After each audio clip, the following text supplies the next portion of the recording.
Welcome to Luca and Miguel. Enjoy the video. You begin by preparing your device and cloud settings so uploads behave predictably. Turn on backup and sync, and select Wi-Fi only if you want to avoid data charges.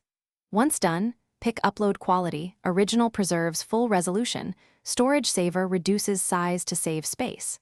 Now create basic albums for camera, screenshots, documents. That makes automatic sorting easier later. Make sure to sign in with the account you intend to keep, because all photos link to that account. Next, you focus on practical organization and refinement so finding photos becomes instant. Use albums and mark favorites to surface important images quickly. Drag to batch move many files at once. Then use search, faces, places, objects, and dates, which indexes content automatically, so type a word and results appear. When you edit, start with crop and straightening, then adjust exposure or color. Use built-in Enhance for a one-tap fix. Make sure to version or export originals before destructive edits, if needed.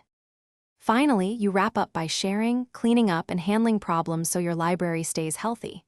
Share images with a link, invite a partner account for continuous sharing, or create a shared album and set collaborator permissions. Then review storage, check usage, remove duplicates, and empty the trash to actually free space. If something stops syncing, first restart the app and reauthorize your account. If that fails, toggle backup and sync off and on to force reupload. One key tip, check network. Thanks for watching and please subscribe. It's the best investment you'll ever make.